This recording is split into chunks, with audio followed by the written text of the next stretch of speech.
Lefevre, you guys, and Lefevre. Lefevre. Lefevre. Yeah. Chad got me up early this morning. I don't usually do these 9 o'clock ones, but he's a man on a mission, so I'm glad to be able to spend a little time with you. And Chad and I have been working on a couple of projects. He's has a bit of a bigger audience, a global audience, and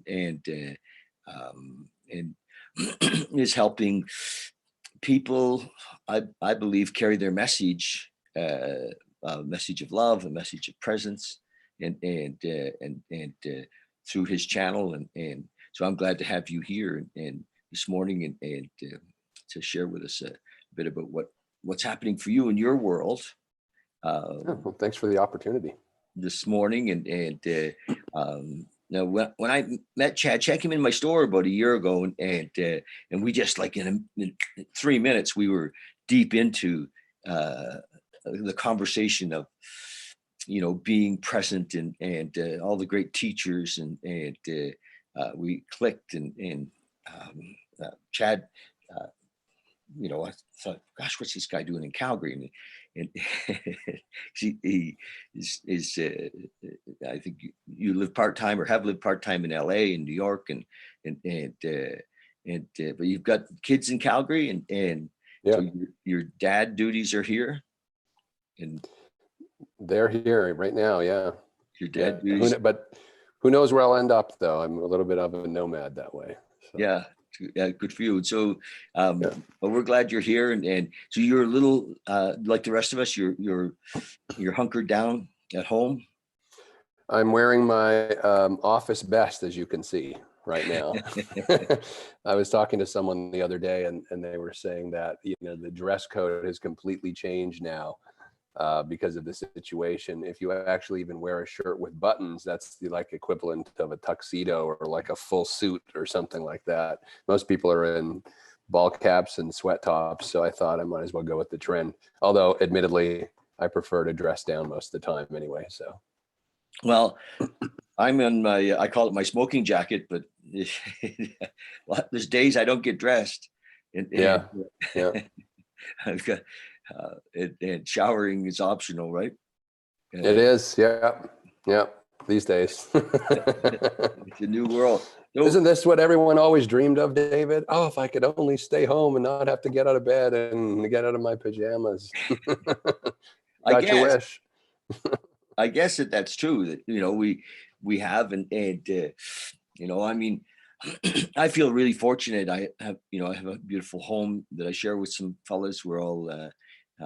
My audience knows pretty much that I'm in the recovery world. I've been in the 12-step world for many, many years, and I have a house with 3 other fellas. We're all in recovery, and so it's like we call it our little ashram, our recovery ashram, and which is neat to be in a spiritually based house, and that doesn't mean that there isn't stuff going on that we're because they're young fellas. It's hard to convince them sometimes to stay home.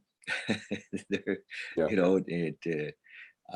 it's good. I'm very fortunate to be like that. But there's a lot of people in the world. I'm seeing it all around me that are home alone, like literally home alone, and it's a scary time. Yeah, and there's a lot of uncertainty, and my message has been for a long time that there really isn't any certainty, and although our society has been built on the promise somewhat of certainty, and ask anybody who's just had a heart attack on the way to work about certainty, and ultimately there is no certainty, and or anybody who's lost a child, or anybody who's had even a car accident. It's like, oh my God, their world is turned upside down all of a sudden. What happened? And so we're in that global shake. The world is giving us a shake and saying, hey, wake up. And so what do you see around what's happening with the planet, what's happening locally, what's in your world? Yeah, so quite a few different things. The last couple of weeks, I've actually been actively involved um, trying to source medical supplies for hospitals in the United States.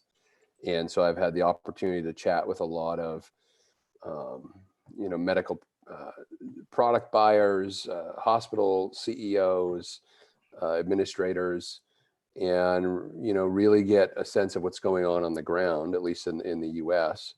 And there's just a lot of fear out there right now, and a lot of scrambling. And this thing that you had just brought up about um, the role that certainty plays in our life, or the role that we think it plays in our life. Certainty, security, these sorts of things. When I'm teaching, in my workshops and stuff like that, one of the things we always do is we demystify quickly on that there is anything such as certainty or stability that actually exists. It's really just a perception that we have. And so the scrambling that we're seeing, whether it's with the hospital system, there's definitely an issue. We're not downplaying that there's an issue by any means.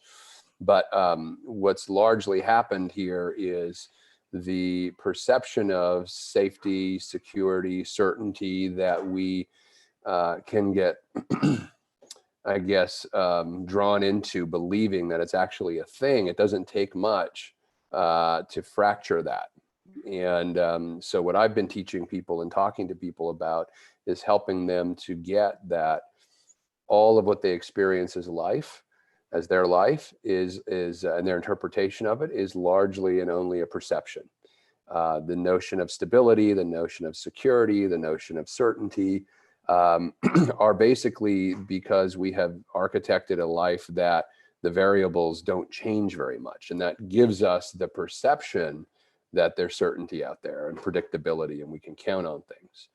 But that just isn't really the case. So what do we do? What do we do? Well, I think, we have to go inside. We have to go inwards. We have to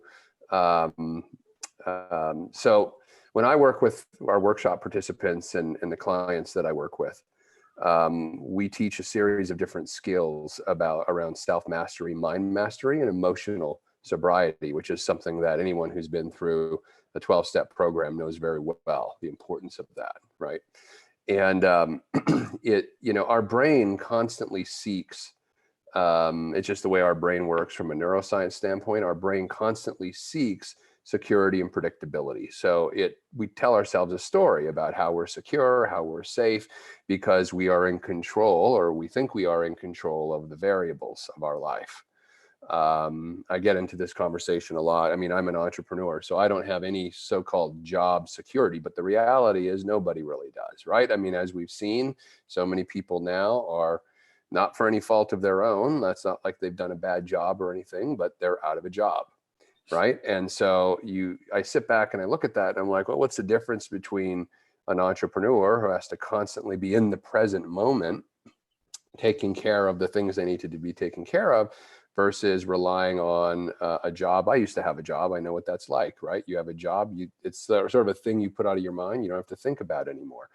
And we do that with a lot of our life. A lot of our life becomes habit, and the things that we take for granted and we put out of our mind, we just assume they're always going to be there, whether that be people, places, or things. And that gives us a false sense of stability and security. So the way around that, the way to deal with that, is to first get that there is no such thing as absolute safety, security, or certainty. We don't know what's going to happen tomorrow. Like you said, the heart attack, that happens on the way to work. You just don't know. There is no such thing. So the first thing I work with my clients to do is get that, drop the story that safety, security, and certainty is a thing you can even attain. It's just not a thing. It's a story we make up in our mind. Our brain needs it to feel secure because our brain's always looking for the worst case scenario and trying to plan for it and hedge for it. And so it becomes a very delusional, misleading way to live one's life. I love, the work, that Ram Dass had done for years before he died about, and you talk about it a lot, David, be here now, be in the present. Don't think about tomorrow, what might happen. Don't think about 10 minutes from now, what might happen, what's happening right now. And so that's the shift. When you stop projecting out, this is what I need to do to feel safe and secure, and then in a heartbeat, it can be taken from you. You're left with the alternative, which is to always be in the present instead of trying to forecast, or the way I like to put it, the way I've been putting it recently is people are trying to control the weather of their life. And we can't control the weather of our life any more than we can control the actual weather outside. Mhm. It's interesting because, I mean, I get in sometimes some discussions with people, and there is the practical, looking after the nuts and bolts of things, and that, paying the insurance on the car, and making sure we have a driver's license, or the practical, getting up and going to the gym, and as if that may give us some result, and I think as long as we're doing all of this, not looking for a result, but actually doing it and being in it, whatever it is, as the adventure in this moment, and there's a lot of freedom there.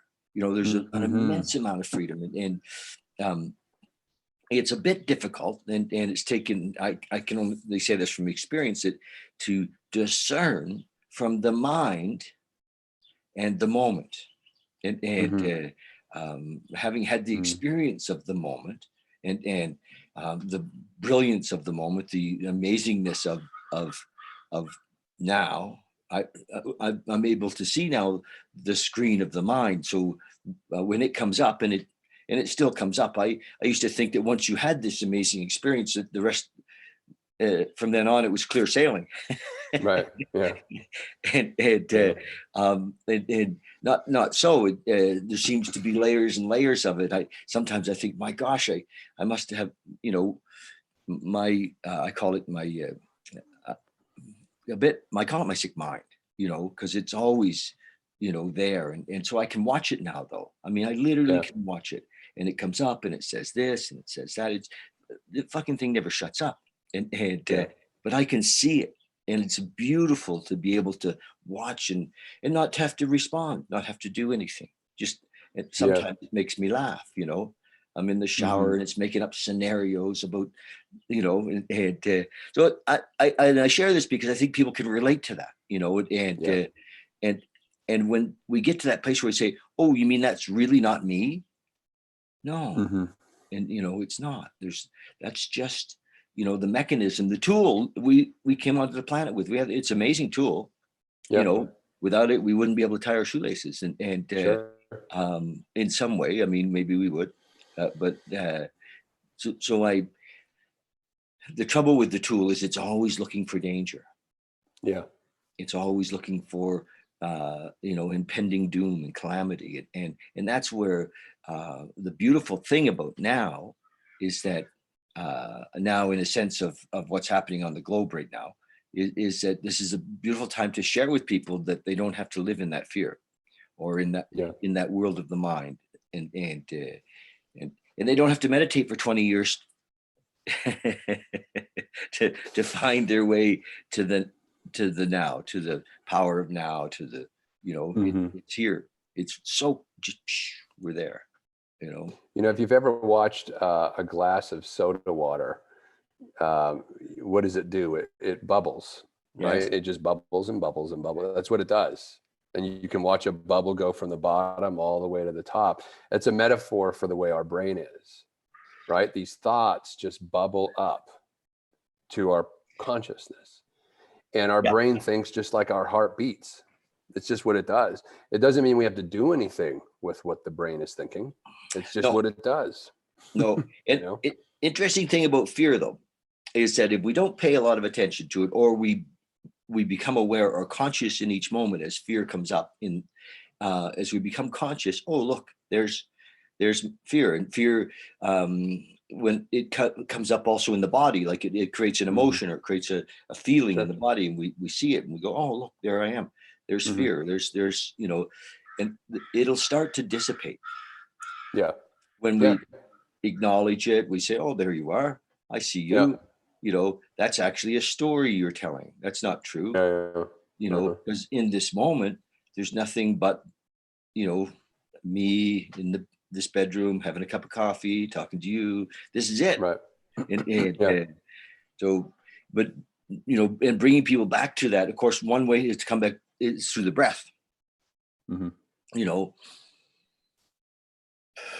if we stop for a minute and be in the breath, then we're really here. Yeah. Yeah. Anyway, these are uh, my experience of a life of kind of searching for this thing that wasn't lost. Well, you've heard the saying that waiting for the war is worse than the war itself, like from soldiers who are on the battlefield. Yes. And the reason that that occurs is because the waiting is dominated by the stories of fear that their brain is bringing into their present Oh, moment. yeah. Oh, yeah. You're bringing a future, a possible future that hasn't occurred yet, that may not occur, and usually doesn't occur, Excuse me. Yeah. into the present moment. You know what I Yeah. mean? And that Yeah. creates the problem. The other thing I would say as a comment to what you were just saying is one of the things that I teach when I work with different groups, whether it's companies or workshop participants, is that consider that the only thing that exists in life is flow. We always talk about the importance of being in flow, going with the flow, right? And it's a nice ideal for most people, but very few people are able to do it because that noisy fear mechanism in the brain keeps, charging at them with scenarios of, well, but what about this? What if this happens? What about that? Right. Yes. And and so actually just consider that the only thing that exists is flow. And it's us who actually interrupt the flow with our resistance to what's happening in the present moment. Yes. We're resisting it.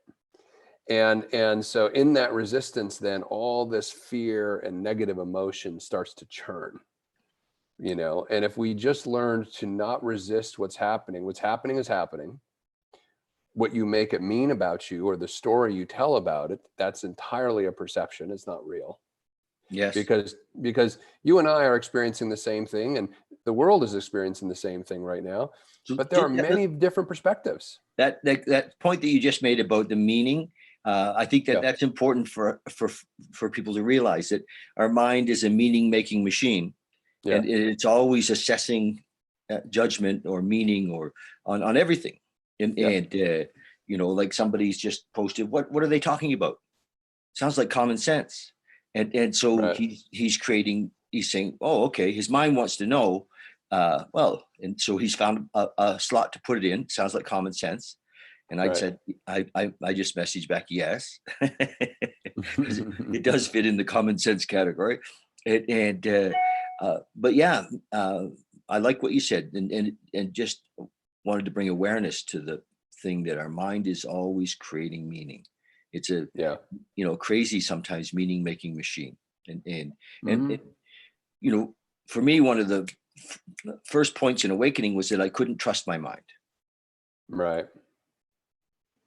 Yeah. because my mind was geared somehow, through my youth or whatever, in a way of I'm not good enough. So it was just, it's always been tilted that way. And you know I can't trust the world. Yeah. And that was the way that, so our minds are all conditioned by our mom and dad and uncle and aunt and grandma and Mhm. the Brady Bunch, depending how old we were. And so that conditioning influences the meaning making machine. Mhm. And so we really can't trust it, because it's full of shit. The shit that was Yeah. piled in there from the 50s or the 60s and the 70s, or depending how old you are, and Yeah. whatever was happening culturally at the time. That's kind of, I think that's a neat thing. If we realize that, we go, oh, you're kidding. My mind is like a little computer, and it's very Yeah. limited in its perceptions, because it only has what's been programmed in since birth. Totally, totally. But it, And we've carried a lot, especially a lot of adults, they carry the stories from their youth as a way of interpreting and viewing the world that affects their perception. I always say that, in the case of a lot of adults, we're really dealing with 5, 6, and 7-year-old child stories that are just being told again and applied to different adult scenarios.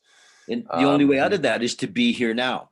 Because yeah, when we access universal intelligence, we access God or whatever we want to call it in the moment, then mhm, we're out of the perceptions, yeah, we're out of the you know the the fact that your mother put you on the toilet backwards when you were 3, and it scarred you for life. yeah, yeah, yeah. Like I'll give everyone an example. You know, I learned a few years ago when I was doing some of my own work on myself, um, that I had a story that was running my life, which was that I should never disappoint anyone. And so every experience I ever went through in my life was always through the lens of don't disappoint, don't disappoint. So it affected all my decisions. Yes. In one circumstance, I might have made a choice that was based on what was highest and noble and truly good for me and those around me in the moment. But instead, because I had this program in my brain since I was a child running that you should never disappoint anyone, I would always defer what was important to me, and then do whatever I felt that the other person needed, so I wouldn't disappoint them. Only the thing is, it left me completely hollow and empty most of the time because I Yes. Yeah. wasn't actually serving myself. And And nor then them. nor them really, because it wasn't authentic. Yes. It No. was coming Yeah. from this running story. Yeah. Wanting to And be liked, wanting to be good yeah, enough. wanting validated and all of that, and Yeah. not disappointing people is how that was supposedly accomplished. And when I started to unwind that, and actually step into my own power, and part of stepping into your own power is realizing that your brain will think you until you master it. And your brain is not only a meaning making machine, but it's also a habit making machine, a meaning making and habit making machine, which makes it even more difficult because you can get into the habit of making the same meaning over and over and over again in every Yeah. circumstance, even though it's Yeah. not relevant. You call it habit. I call it addiction. Yeah, it's the same thing. It's Yeah. the same thing. And so it makes what we're talking about actually a bit of a tough sell, because people have no idea what it means. How could they live in free in the moment? And Hmm. it doesn't matter whether they're in a jail. It doesn't matter, whether where we are, what our circumstances are, to be free in the moment. And Yeah. and so I mean, I think this is a great time for people on the planet to say, okay, what's really going on here? Not and not to look outside of themselves for, is this a conspiracy? Is this all this stuff Hmm. that's happening in Hmm. people's stories, Yeah. and recognize that none of that really matters. Hmm. Really doesn't matter. What matters is where are we right now in this moment. And Yeah. if we drop all the story, what's left is our natural state. Right. and and the natural Which state can is be bliss. scary for a lot of people. That could be Natural scary for state a is lot of people because bliss they, and love. yeah. I know who wants love. No, but I'm just saying most people haven't. There's a vulnerability when you're not relying on all of this false perception of security. Amen. Yeah. You realize how vulnerable you really are in that Yes. moment, Yeah. and I think that's what people are experiencing right now. Yes. They had a perception that they weren't vulnerable, that Yeah. life was set up. They had a plan. They knew what they were doing next week, next month, next year. The plan, right? That's the Yeah. brain. It plans, Yeah. and And everybody those plans are supports the gone. plan. The whole Yeah. society has supported the plan. And I think often when we get older, uh, older than me, when we get when we get older, we realize that it was, oh my gosh, I bought into that plan. I didn't do what I wanted to do in my life. I didn't follow my dreams. I did what, I became a friggin' engineer because my dad wanted me to be an engineer, and I spent my whole Yeah. life in that, and now I'm 80 or whatever, and I can't get the kids to answer the phone, and you know, and they're Yeah. like, what happened? I wanted to go surfing, you know, Yeah. and so uh, yes, I want to encourage people. I'm encouraging people to live their dreams, you know, and of course, you can still live your dream in your home in the moment. Well, here's the thing. Our brains are going to plan even subconsciously, right? It's planning and plotting. But here's what this moment, the present moment, provides us. This present moment inside of self-isolation, quarantine, whatever you're dealing with as it relates to this Retreat. I call it virus, retreat. right? Retreat. The what this present moment provides us is an opportunity to realize that we were never in control anyway. Yes. Okay, number one. Number two, okay, so how were you living your life up until this point when you had all the plans and everything laid out and organized, and now it's gone to shit? Right? So who were you being then? Yeah. And how were you living your life? And now you're at almost like there's a ground zero opportunity to reacquaint yourself with yourself Yes. and start to look inside and go, okay, all those plans most of them weren't mine anyway. Like you were saying, I was just living into what other people said I should do and Because who we I didn't should want to be, disappoint. because we didn't want to disappoint. And so now's an opportunity to go, okay, all that is over. And some of you might not believe that it's over. You might think, oh, in a month we'll be back to quote normal. There is not going to be a normal, like even in the United States, what they're talking about right now is, what might normal look like after this? It might look like everyone in an office building having to wear masks on an ongoing basis. It might look like no more shaking hands. It might look like no more, we rethink the amount of people we allow in a building at any one time. Like these are the types of things that are going on. So it's not going to be normal again, the way we think of it, right? It's going to be a new normal. But then I go back to the self and I go, okay, so who do you want to be when the new normal emerges? What's going to be your new normal? Is it going to be living someone else's life, living someone else's dream, living into someone else's story, like maybe you have been? Or is your new normal going to be finally stepping into who you really want to be in the world and taking a few risks? I mean, look at one thing I always teach people is that when do you feel most alive in life? It's not when you're just going through the mundane routine stuff. It's when you're taking a risk, when you're doing something new, when you're putting yourself out there. Yes. That's when you feel most alive. So this is an opportunity for people to consider, who am I going to be in the new normal I love versus it. just trying to run back to who you were. Good for. I like this. This is really, and in my own message to people, I think that's a great question for me to be asking. Thank you. That's a good question. That's a great question. Oh, it's a most important question, most important conversation. Yeah. Yeah. uh, because that's your website is the most important conversations. Yeah, the most important conversations.com. That's one of my websites. Yeah. But that's our workshop. Those are our workshops that we lead. I like that. I often ask people if they're living their full potential, but it's the same. You're basically saying the same thing. It's beautiful. Yeah. And because I don't think people actually think about that. Yeah.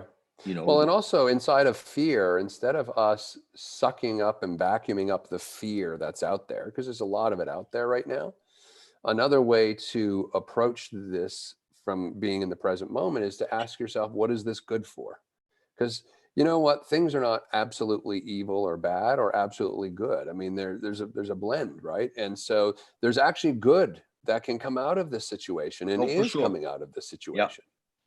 But our mind wants to focus on the fear, the negativity, instead of what's good. And one of the things that what is good that can come out of this for many people is they will be a different person, hopefully a person that's more aligned with what's really important to them, with who they really want to be in the world, and no longer living for into someone else's story. Yeah. That's a good thing that can come out of this. Another good thing is we might, as human beings, I really hope that we start to relate to ourselves as being part of nature going forward, as opposed to seeing ourselves as distinct and nature being something we can exploit and dominate. So I've been reading, even the Pope, I think it was a couple days ago, came out and said he really is starting to think that this virus is part of nature's way of getting us to realign with it. well, it certainly could have that result. Yes. Yep. And And that's just a story too, for the record. yeah. There's no truth in any of this. It's just, exactly. If we're here now, I think that the fear people have about being here now is that they're going to lose control of their life. And like we've been saying over and over again, we've never had control. And That's right. control is an illusion, and Yeah. certainty is an illusion. And if we learn to live listening to our inner guidance moment to moment, and practicing that moment to moment, and dropping in meditation, doing things like the enlightenment intensive, which clears away all the story and has us awaken in each moment, we'll be more vibrant, more the possibility of producing, if we want to, if we like the idea of making shit happen when we're really there. Yeah. You've talked to some really big, I'm suspecting business leaders in your life, and and they're there, they're present, they're you get in their office, and there's you're in the bubble, nothing else is happening but right here, right now. And Yeah. What's different about those people though, is that a lot of them have learned that, so our brain seeks certainty, but unfortunately most people try to create that certainty based on what's happening outside of them. They're trying to control, like I said, the weather of their life. Yes. The people who are the most powerful people in the world tend to flip it. The certainty comes from within. It's from who they're being in the moment, regardless of the weather outside. That's right. They are certain internal. Mm-hmm. Yeah. And that The only certainly thing we really do control. allows us to be able to handle whatever's happening. Happening. I'm a big fan of Elon's. And I'm not hearing much about what's happening right now in his world, but I suspect he's responding, which is a different than reacting. Big difference. When we're present in the moment, we respond, and his basic, I believe, interest in humanity is having him respond to what's happening in the moment. I'd like to hear what's going on with Elon right now. Be a great interview. It would be. Yeah. I did read something the other day about how he is retooling some of his manufacturing facilities to make, hospital ventilators, I think is what he was making. He's retooling to make ventilators. But that's all I've seen about what he's up to right now. Do you know what's interesting? And this may be a little harsh, but we have a lot of people have not been well physically. We've kind of eaten ourselves into a state, and haven't really taken care of our bodies, and I believe that comes from, it's a symptom of not living in the moment, dissatisfaction and addiction to food, and so we have an obese society, and this virus is just wreaking havoc on obese people, and I think it's a wake-up call for lots of folks, and to see, why am I living like this? Why am I? And it's an expression, I believe, of dissatisfaction. And you can, I mean, it's the same as alcoholism in a way. And the same steps, which the 12 steps to a spiritual awakening, work with the eating situation. I have lots of friends in OA and Overeaters Anonymous, and that works, because spirituality really isn't anything but coming to the moment. Right. There is no God outside of the moment. Right. It's only right here that we meet our maker, and so but I see that it's interesting that that's happening, um, and yet even older, healthy people are surviving. You know, Yeah. people in their Yeah. 70s and the 80s who are, healthy and present are A surviving. woman, a woman in Italy, it was reported yesterday, the oldest survivor of coronavirus, she was 107. Yeah. I mean, that's remarkable. you know Yeah. and now who knows, I can speculate that's like the blue zone diet or something, maybe it's the way she lived her life, being in the Lots of moment. red wine, I suspect, Lots of red wine but and not out of a laughter complaint, not out of complaint, not out of dissatisfaction. Just from a place you of joy and yes, friendship and community building.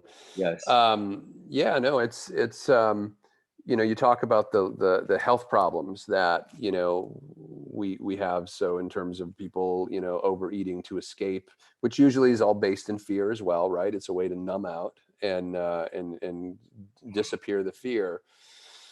But one of the things that we teach in our workshops is so like our workshops are 1 year, and we call it a 12-step program because it's 12 months, 52 weeks, and we give different practices every week to help people master their mind, their emotions, their being, all of this stuff, right? And we had tremendous results. But one of the things we teach on is that we as a society, especially in the West, have learned, we've inherited, it's pre-existed us, our being on the planet, that for the past 120 years roughly, we have moved into a consumer-based society versus a creator-based society.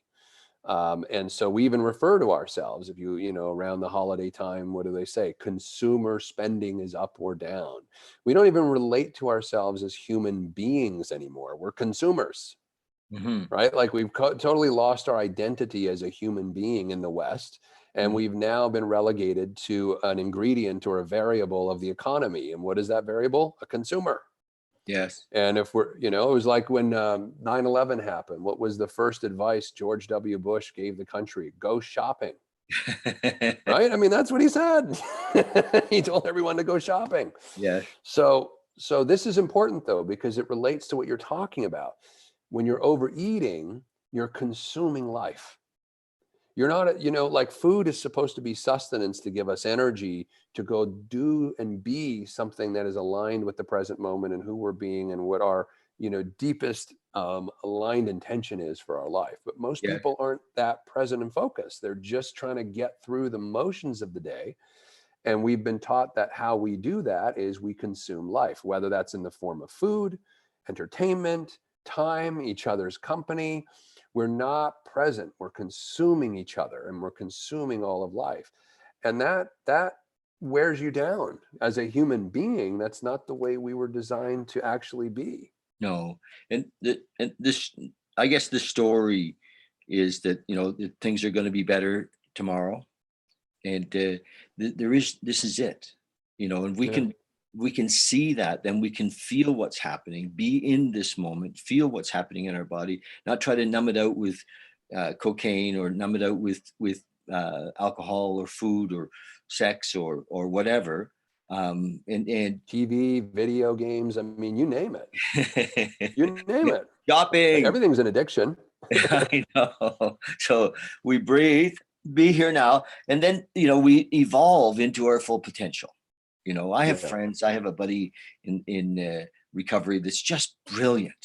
He's brilliant, and like literally, a lot of my sponsees are and fellows that I work with and friends that I have in the program are just brilliant and Mm. deny their brilliance.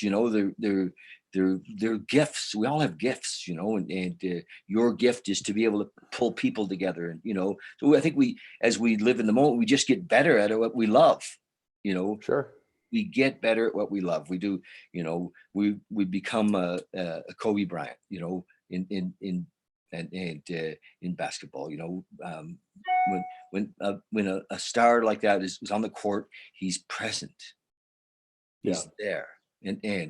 and then he can take that there-ness into other parts of his life, Hmm. and be. here now in an interview like this, or be with Mm-hmm. somebody who's, just, and no matter what's happening, to feel it. And because our fear of feeling in, is what keeps us sometimes from being in the moment. That's So this whole totally thing on the true. planet is a gift Mm-hmm. for us to feel. And I think there's lots of people like you and like myself, and others that I've interviewed this last couple of weeks, and many, many, many, many more, who have a great message. And I think it's our Mm-hmm. job to really, at this time, to get that message out, to people, that, this is the time to really get the message out, and Mm-hmm. to help people, because people are searching, and they can't go to church. It's hard for them to find a place to connect, or methodology to connect, or Yeah. maybe they've given up on the dogma of the story in their religion, and they you Mm-hmm. know and what Mm-hmm. I'm talking about is very simple. We don't need a big story to access the moment, or to access God, or access universal intelligence. It's there. We Yeah. are it. and Yeah. and so, you're in a unique position. You have a lot of people that you can access, and I encourage you to carry this message, and of aliveness. Well, we are. I mean, it's funny we're talking about this because just yesterday in one of our workshops, I was giving we're dealing with a topic called spiritual freedom, and people are, like you said, searching, and they're in a deep inquiry right now. And many people may even have, religious beliefs that they inherited from their family. Maybe they chose them, at a certain time of their life. I came from a more dogmatic religious background, and have since, over many years ago now, shed that. And because it occurred to me that actually the framework of religion wasn't serving me anymore, because it seemed to be mostly like a combination of spirituality meets politics, and then that's kind of what a lot of religions get relegated to. The true spiritual nature that was the original underpinning of a lot of religions has been diluted and lost. And Yes. so when you get to the place where you can just bring it back to the present, understand that we are all spiritual beings, but that the politics of religion doesn't serve our maturation in our own spiritual journey. Unfortunately, that you have to go inside. You have to be here now. You have to center yourself. You have to recognize your brain is thinking you're telling yourself stories. And now our brain's always going to tell stories. So what I tell people is, be the designer of the stories. At least choose a story and a path for your life that sees you as powerful and accomplished and free and happy and joyful and all of these things, instead of buying up and consuming, because we've been taught to be consumers, the stories of fear and power politics and everything all around us. Unfortunately, it's a little bit of a cognitive dissonance sometimes, because even as we are in the present, there's all that fear going on outside. So you really got to develop your own internal strength and your own internal, ways of managing your brains, because your brain will go latch on to the fear that's out there and the other Well, stories. if I could, So, yeah, please. challenge you just a little bit on that. Yeah. In my recovery program, the 12-step recovery program, the first step is that I was powerless over whatever my addiction was, and Yep. I've had most of them, but the second part of the first step is that my life was unmanageable, Right. and I've realized that with this mind, I cannot manage my life. Sure. So that's the spiritual path to allowing myself to be managed by another manager, and the other manager lives in the moment. Mm-hmm. The other manager hasn't set up a plan for me, isn't about strengthening my mind. The other manager, Sure. for me, according to that program, is about surrender. My life is unmanageable by me, and I Mm-hmm. tried it. I'm talking 35 years in recovery, still trying to manage my life, Yeah. and and making a mess of it, because there was no way I could do enough affirmations. There's no way I could do enough purpose goal writing. There was no, way that I could spend enough time with Tony Robbins, and I did, Yeah. to get there for me. Now it might Yeah. work for others, but it didn't work for me. I realized that I just utterly had to surrender. I had to say, guess what? I cannot do this.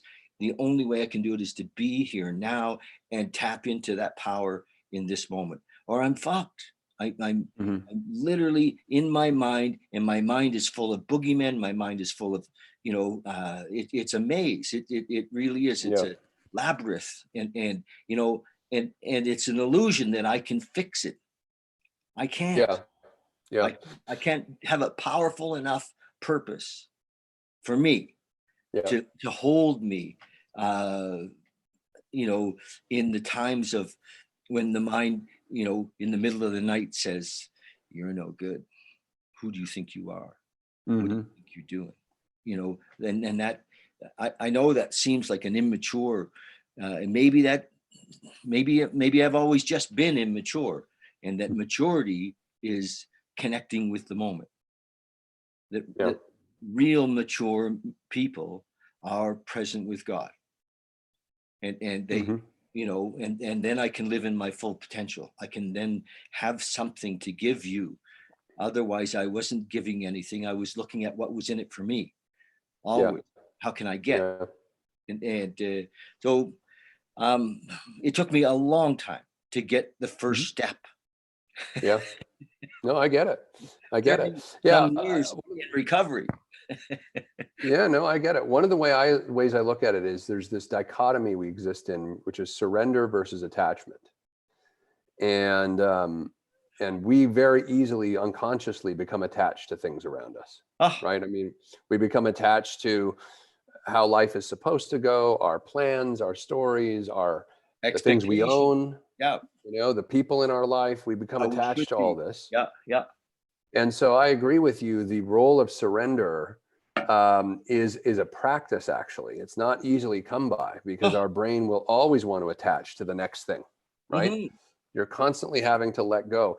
What I tell the people in my workshops is your job is to get to zero every day. And what I mean by zero is releasing all of the attachments that you are present to, that you have built up that day. By the time you go to bed that night, get aware of them, get present to them, and release them so that you can show up the next day back at zero, and your brain's going to start to get attached to things the next day. That's what it does, right? So the notion of surrender is an important one, that all of life is flow, that whatever's happening is supposed to be happening. Yes. How can we be in the flow if we don't surrender? Right. You can't, Yes. because you're just resisting it. Yes. And that doesn't mean that, for me at least, it doesn't mean that I don't have aspirations and I don't. No, no, for sure. You We still live. have. We live in. We live in this weird place where we Yes. plan, but we're unattached to our plans. Yes. Yeah. We've Hold it lightly. surrendered that our plans will probably not go the way we thought they were. In My fact, friend most of Paul the Ho time used they to don't. say, just hold it lightly. Just, you know, Yeah, uh, yeah, yeah. Exactly. That's a good way to put it. Yeah, we call them preferences, as yeah. opposed to A just plan. the plan. It's a preference. I Okay. like that, actually. That's a good frame shift. Yeah, And lots of times in prayer, it's if it be thy will, if it be thy will. yeah, And, yeah, Leonard Cohen had a beautiful song, and those were the words, if it be thy will. And yeah, but Leonard took 10 years in a monastery to get that. yeah, yeah, Or more. God bless his soul. yeah. But that really, because ultimately it has to be in line. In the only way I can be in line or in the flow is to be connected. And Right. how do I get connected and stay connected? Practice, like you said, some discipline. I have, meditation, also Mhm. service. When we're helping others in Mhm. service, Mhm. it we're, it's kind of always the bus we can get on that's in the flow. That one always is going, if there is a right way, the service bus is Yeah. always, we can't get in too much trouble on the service bus. Yeah.